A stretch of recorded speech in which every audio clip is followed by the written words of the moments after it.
আমাদের খোকন স্টাইরি চ্যানেলের সকল প্রকার পাঠ গল্প দেখতে আমাদের চ্যানেলটি সাবস্ক্রাইব করে পাশে থাকা বেল আইকনে ক্লিক করে অল নোটিফিকেশন অন করে দিন। চুম্বক এবং লোহা একসাথে থাকলে চুম্বক লোহাকে নিজের দিকে আকর্ষণ কাজ করবেই, নিজের প্রতি টানবেই। তাই লোহার উচিত চুম্বকের থেকে দূরে থাকা, তেমনি আপনারও উচিত আমার থেকে দূরে থাকা। আপনি বড্ড নিষ্ঠুর ব্যক্তি ইয়াসির ভাই। নিষ্ঠুরতা আমার রন্ধ্রে রন্ধ্রে মিশ্রিত। বেশ অনেকক্ষণ হাঁটার পর তারা হাঁটতে হাঁটতে নদীর ঘাটে চলে এলো। সকলে মিলে নৌকায় উঠবে বলে ঠিক করে। বেশ বড় একটা নৌকা ভাড়া করে নদীতে ঘুরল তারা। নৌকা থেকে নেমেই চোখ পড়ল হাওয়াই মিঠাই। অনেক পছন্দ এটা বেলির, তাই তো চোখে পড়ার সাথে সাথেই খাওয়ার জন্য বায়না ধরল বেলি। সকলে মিলে হাওয়াই মিঠাই সহ ফুচকা আরো কিছু খাবার খেয়ে বাসায় ফিরল। সামিয়া, তুই এভাবে একা বসে আছিস কেন? বেশি মাথা ব্যথা করছে। সামিয়া চোখ তুলে তাকালো তাদের দিকে। চোখ দুটো লাল হয়ে আছে, বোঝাই যাচ্ছে যে অনেকক্ষণ যাবৎ কান্না করার ফলে এমনই হয়েছে। কান্না করেছিস কেন তুই?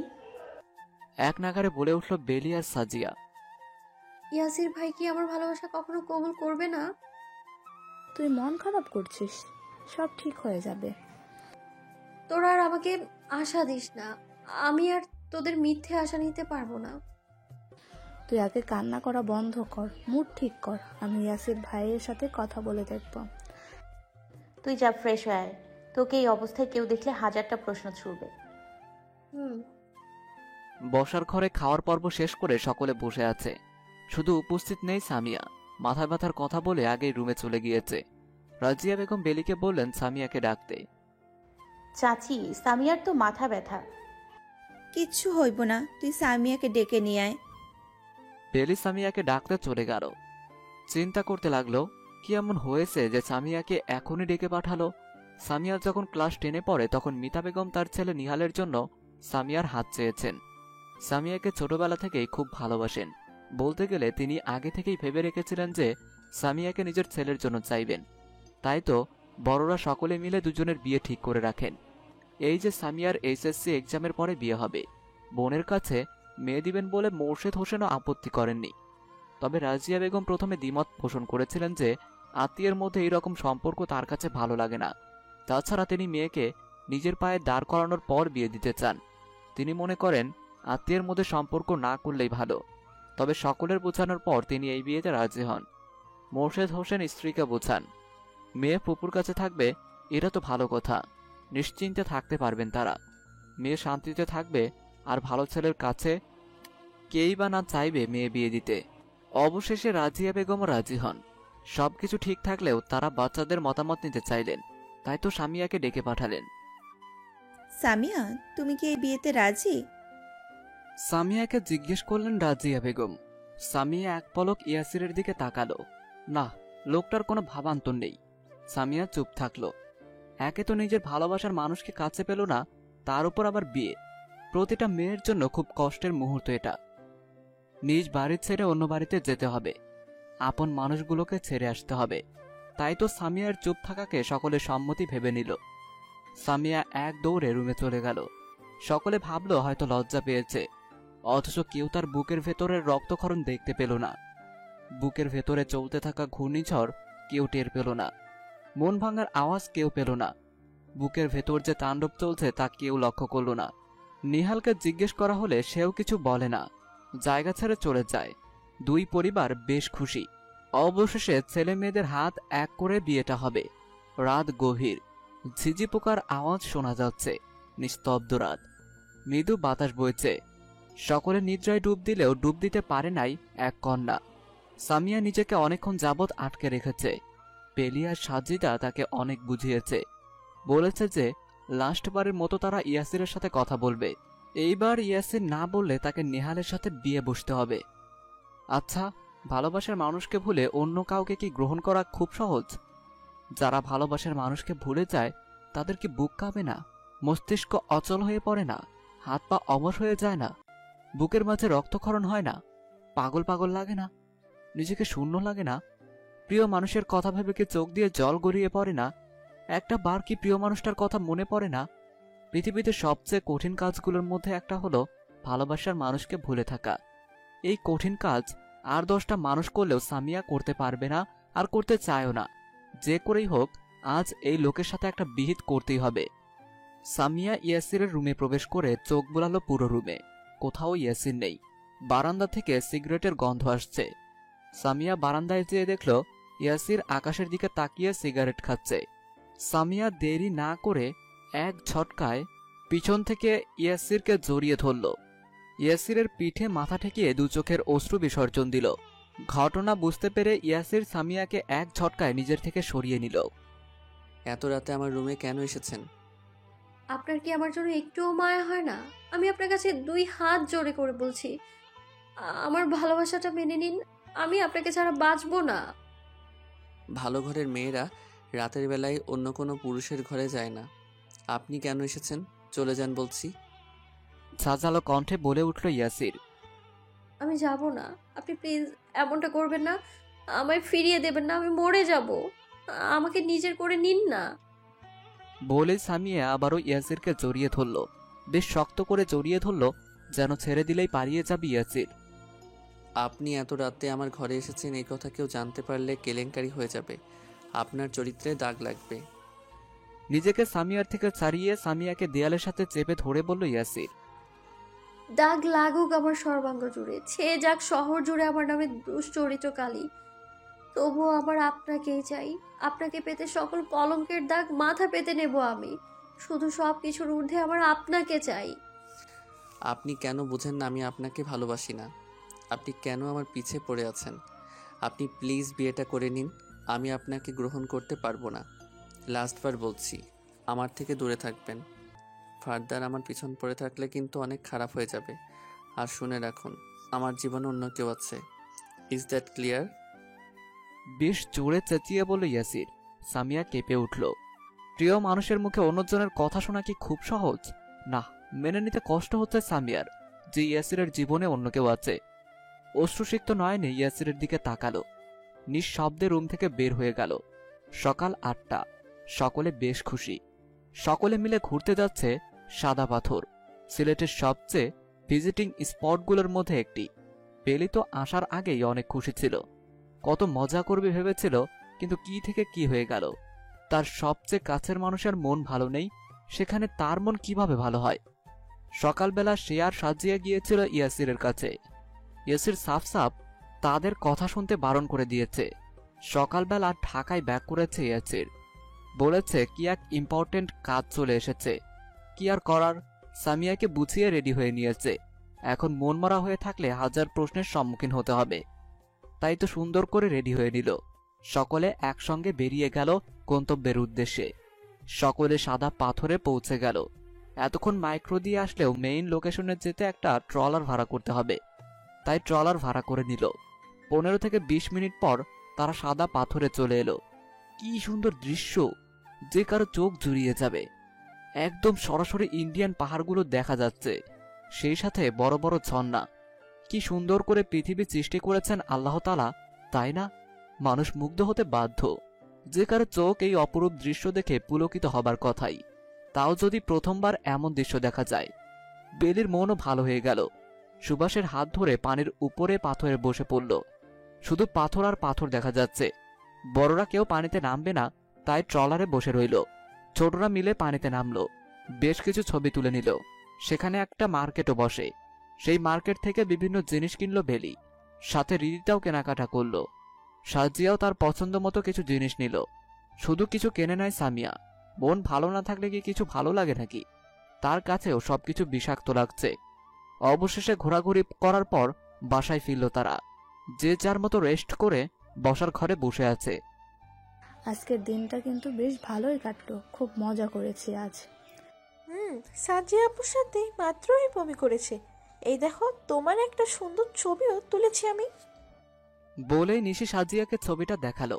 ছবিতে স্পষ্ট দেখা যাচ্ছে সাজিয়া বমি করছে, হাতে বমির পলি। চোখ মুখ কেমন বাজে দেখাচ্ছে, নাক দিয়ে পানি বের হচ্ছে, সাথে বেলুনের মতো ফুলে থাকে। কি একটা বিচ্ছিরি অবস্থা। এই ছবি ডিলিট করে দেবে তো রিদিতা আপু, ওকে ছবি ডিলিট করে দিতে বলো। আমি এই ছবি তোমার হবু জামাইকে দেখাবো। ডিলিট দে তাড়াতাড়ি, পরে ওর হবু জামাই দেখলে না মান সম্মান থাকবে না আর ওর। হৃদিতার কথা শুনে হাসতে লাগলো সবাই। হাসির মাঝে এক অন্যরকম আওয়াজ হলো। আওয়াজটা আর কিছু না, কে যেন পাত দিয়েছে। পাদের শব্দ এসেছে মিহিরের দিক থেকে। আবার এক দফা হাসির আওয়াজ শোনা গেল। তুমি কি পাত দিছো নাকি মিহির? অতিরিক্ত হাসির ফলে পেটে গ্যাসগুলো হাওয়ায় রূপান্তরিত হয়ে বেরিয়ে এসেছে। কি দুর্গন্ধ, ছি ছি। এখানে ছি করার কি আছে? তোমার বুঝি পাদ আসে না? থাক, এই টপিক বাদ দাও। এখন বলো, কাল কোথায় যাচ্ছি আমরা? এখন দেখেছো তোমাকে কিভাবে কথা ঘোরাচ্ছে মিহির? কাল যেদিকে মন চায় যেও, আমি আর বেলি ঢাকা ব্যাক করব। সুভাষের কথা শুনে সবার মুখ বাংলার পাঁচের মতো হয়ে গেল। বেলির মুখ কালো হয়ে গেল। সবেমাত্র এলো, এখনই আবার যাওয়ার কথা। মিতা বেগম বলে উঠলেন, কেউ কোথাও যাবে না, তোমরা আরো 2 দিন থাকবে, তারপর যাবে। আমার ইম্পর্ট্যান্ট কাজ আছে ফুপু, মাত্র 2 দিনের ছুটি নিয়ে এসেছে। কিছু হবে না, আমি ইয়াসিবের সাথে কথা বলে নিয়েছি, সেই সব কিছু হ্যান্ডেল করে নিবে বলেছে, আর কোনো কথা নয়। ফুপু 2 দিন থাকা হবে না, আর আমার কাজ তো আমাকেই হ্যান্ডেল করতে হবে, তাই না? আবার বেলির কোচিং মিস হচ্ছে, থাকলে হয়তো কাল থেকে পরশু চলে যাব। মিতা বেগম আর কথা বলেন না। এই ছেলে একদিন থাকতে চেয়েছে, এটাই বেশি। বেশি জোরাজোরি করা ঠিক হবে না। বেলিও হাসলো খানিকটা। একদিন বেশি থাকতে পারবে, না হলে তো কালকেই ঢাকা ব্যাক করতে হতো। রাধে বেড়ে শুয়ে আছে বেলি। সুভাষ ওয়াশরুম থেকে ফ্রেশ হয়ে বের হয়েছে। বেলির ফোনে টুক করে মেসেজ আসলো। দেখলো সাজিয়ে একটা ছবি পাঠিয়েছে।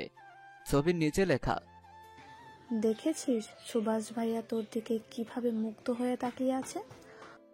ছবিটা আজ তুলেছে সাজিয়া। বেলির দিকে সুভাষ তাকিয়েছিল, আর তখনই ছবিটা তুলে নেয় সাজিয়া। বেশি কথা না বলে ঘুমা। কই একটু ধন্যবাদ দিবি যে এত সুন্দর ছবি তুলে দিলাম, তা না করে ঘুমাতে বলছিস। চুপচাপ ঘুমা, আমিও ঘুমাই। Good night. তুই এখন ঘুমাবি কেন? তোর তো এখন জামাইয়ের সাথে রোমান্স করার সময়, তার মধ্যে আজকের ওয়েদারটাও কি রোমান্টিক। আহা, তোর মাথায় শুধু উল্টো পাল্টা কথা ঘুরঘুর করে, অসভ্য একটা। উচিত কথা বললেই অসভ্য শুনতে হয়। শুন না, আমাদের খালামণি ডাক কবে শোনাবি? প্রসেসিং কি শুরু করে দিয়েছিস নাকি? বেলিয়ার কথা বাড়ালো না। এদের সাথে কথা বলা মানে উল্টাপাল্টা কথা শুনতে হবে। ফোন অফ করে ঘুমিয়ে গেল। ঘুমের মধ্যে অনুভব করলো কেউ তাকে আষ্টে পিষ্টে জড়িয়ে ধরে শুয়ে আছে। কারো গরম নিঃশ্বাস বেলির কাঁধে পড়ছে। গ্রামে তো এমনই, রাতে ঠান্ডা লাগে, তার উপর আজকে আবার বৃষ্টি পড়ছে। চাদর গায়ে দিয়ে ঘুমিয়েছিল, তাই তো ঘুমের ঘরে বিলিকে জড়িয়ে ধরে আছে সুভাষ। বেলি সুভাষের দিকে তাকায়। ড্রিম লাইটের আলোয় লোকটাকে অন্যরকম দেখাচ্ছে। কেমন বাচ্চাদের মতো ঠোঁট উল্টিয়ে ঘুমিয়ে আছে, বেশ স্নিগ্ধ লাগছে। বেলি সুভাষের দিকে তাকিয়ে থেকে কিছুক্ষণ অতিবাহিত করে পুনরায় ঘুমে আচ্ছন্ন হয়ে গেল। সকাল থেকে আজ প্রচুর বৃষ্টি। আজ সুভাষদের যাওয়ার কথা ছিল রাতারগুলে। সবকিছু ঠিক থাকলেও এই বৃষ্টির জন্য কোথাও বের হতে পারে নাই। তাই এখন সবাই মিলে ঠিক করেছে চা বাগান দেখতে যাবে। যেহেতু ফুপুর বাসা শ্রীমঙ্গলে, তাই চা বাগান যেতেই বেশি সময় লাগবে না। তাই যে যার মতো করে রেডি হয়ে গেল। মিতা, ফুপু, হৃদিতা এবং সায়েমকে আর বেলি এবং সুভাষকে ম্যাচিং কাপল সেট দিয়েছে, শাড়ি ও পাঞ্জাবির। তাই ঠিক করলো আজ তারা শাড়ি পরবে। নিশি, সামিয়া, সাজিয়া মিতা বেগমের থেকে শাড়ি পরে নিল। বেলি অনেকবার না করেছে যে শাড়ি পরবে না, পরে ফুপুর জোড়াজোড়িতে শাড়ি পরতে হয়েছে। বেলির সাজা শেষ, কোমর পর্যন্ত চুলগুলো খোপা করে নিল। সুভাষ রেডি হয়ে ডিভানে বসে ফোন চালাচ্ছিল। এক পলক বেলির দিকে তাকালো।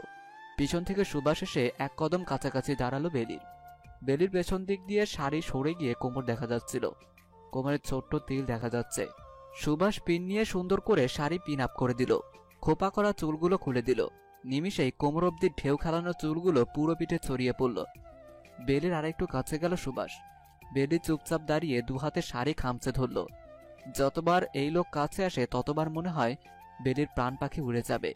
কেমন সারা শরীর জুড়ে শিরশির অনুভূতি হয়। বেলির কোমর দুহাতে জড়িয়ে চুলে নাক ডুবিয়ে সুভাষ বলল, এভাবে বেশি ভালো লাগছে। এবার বেলিকে ছেড়ে দিয়ে বেলির গলায় ছোট্ট একটা সোনার লকেট পরিয়ে দিল। হার্ট শেপের ভিতরে BOS সুন্দর করে যুক্ত করে লেখা, দেখতে ভীষণ সুন্দর। বেলিকে নিজের দিকে ঘুরিয়ে বেলির কপালে চুমু খেল সুভাষ। বেলির ঠোঁটের দিকে নিজের ঠোঁট এগিয়ে নিতে রুমে প্রবেশ করলো চাঁদ। চাঁদকে দেখে দুজন দুদিকে ছিটকে গেল। পিচ্ছি চাঁদ কিছু বুঝলো কিনা কে জানে, শুধু খিলখিল করে হাসতে হাসতে চলে গেল। আপনার জন্য এমন হলো, না জানি বাচ্চাটা কি দেখেছে।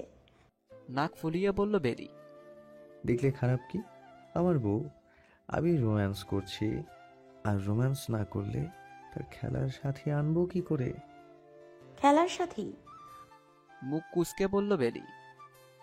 আরে আমাদের বাচ্চা, সাদের খেলার সাথী।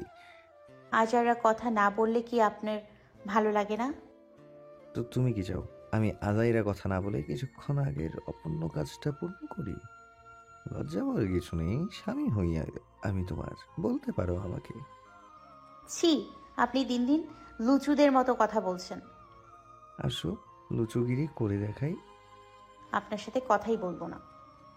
বলেই বেলি চলে গেল। সুভাষ হো হো করে হেসে দিল। এই মেয়েটাকে খাপাতে ভালোই লাগে। কিছুক্ষণ আগে মাইক্রোতে উঠেছে সকলে। সামনে ড্রাইভিং করছে সুভাষ, পাশে বসেছে বেলি, বেলির কোলে চাঁদ, পিছে বসেছে সায়েম, হৃদিতা, সাজিয়া, তার পিছে বসেছে নিহাল, নিশি, সামিয়া, সবার শেষে মিহির। গাড়ি চলছে, যে যার মতো করে কথা বলছে। বেলি মামি, তোমার থুতেও কি মামি তুমু খায়? হঠাৎ বলে ওঠে চাঁদ। বেলি তো বিষম খায়। কি বললো এটা চাঁদ? আজ তার মান ইজ্জত সব শেষ। সুভাষের কোনো পরিবর্তন নেই, নিজ মতো করে ড্রাইভিং করছে। ও হয়ে চালিয়ে যাও বেলি, গো আই উড। ঠাট্টা সুরে বলল সাজিয়া। যা পেলি, এটা ঠিক না। রোম্যান্স করবি তাহলে দরজাটা তো লাগিয়ে নিবি, তাই না? তাহলে আমার মেয়ে আর এত কিছু দেখতো না। বেলি মামি, তোমাকে কি ঠিক মামা এরকম কোলে তুলে তুমু খায় গালে, যেমনটা মাম্মা গালে পাপা খায়? জানো, পাপা তো আমাকেও তুমু খায়, আমার অনেক ভালো লাগে। তোমারও কি ভালো লাগে যখন মামা তোমাকে তুমু খায়? চাঁদের কথা শুনে বেলি আর হৃদিতা দুজনেই লজ্জা পেল। এবার বেলির মনে হচ্ছে শেষ হয়ে যেতে। কি একটা অবস্থা! আল্লাহ উঠাইয়া নাও। দেখেছেন দুলা ভাই, আপনার মেয়ে আগে থেকেই এগুলো দেখে, আর আমরা করলেই দোষ। সায়েমের দিকে তাকিয়ে বলল সুভাষ। সায়েম হাসল। বেশ অনেকক্ষণ পর চা বাগানে চলে তারা। সুভাষ সবাইকে সাবধানে চলতে বলল আগেই, কারণ চোখ থাকতে পারে। যে যার মতো করে ছবি তুলতে লাগলো। এত সুন্দর দৃশ্য, চারপাশে শুধু সবুজ আর সবুজ। কিছু উপজাতি কি সুন্দর করে চা পাতা তুলছে। সায়েম আর হৃদিতাকে ছবি তুলে দিচ্ছিল নিহাল। বেলি ও সুভাষকে ছবি তুলে দিচ্ছে সাজিয়া। সবাই যে যার মতো খুশি থাকলেও মনের আকাশে মেঘ জমে আছে সামিয়ার। যে কোনো সময় এই মেঘ থেকে জল গড়িয়ে পড়বে।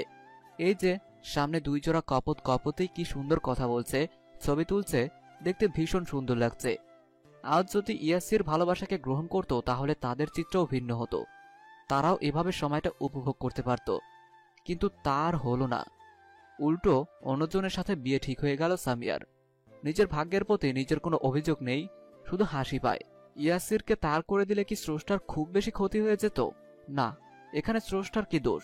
দোষ তো তার যে ইয়াসিরকে নিজের ভালোবাসা বুঝতে পারে নাই।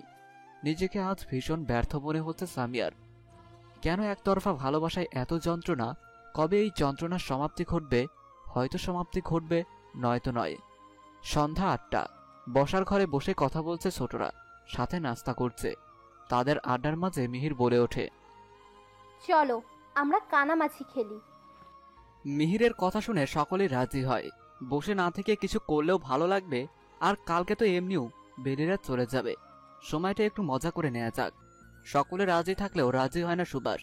সে খেলবে না, সাপ সাপ বলে দিয়েছে। সাথে বেলিকে বলেছিল খেলতে মানা, কিন্তু বেলি তো আর কারো কথা এত তাড়াতাড়ি মানবে না। একে একে সকলের বাড়ি শেষ হয়ে এখন বেলির বাড়ি এসেছে। এখন বেলির চোখ বাঁধা হবে। বেলির চোখ বাঁধা অবস্থায় গোয়ালঘরের সামনে চলে এলো। গোয়ালঘরের কাজ চলছে, তাই পাশের ইটগুলো সাজানো ছিল, যদিও তা অল্প কয়েকটা। সাথে সেই জায়গায় ছিল কাদা। বেলি কাদায় পিছলে গিয়ে পায়ে বাড়ি খায় ইটের সাথে। সাথে সাথে চিল্লিয়ে ওঠে বেলি। প্রচুর ব্যথা পেয়েছে, চোখ দিয়ে পানি গড়িয়ে পড়ছে।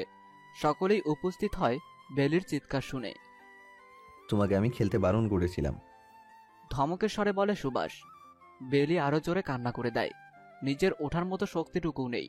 সুভাষ বেলিকে কোলে তুলে নেয়। একদম ঠিক হয়েছে, ব্যথা পেয়েছো। বারবার না করলাম যে খেলতে যেও না। রাগী গলায় বলল সুভাষ। আমি কি জানতাম নাকি যে পড়ে যাব? কান্না মিশ্রিত গলায় বলল বেলি। ঠাঁটিয়ে একটা লাগাবো না যে মুখে মুখে তর্ক করা বের হয়ে যাবে।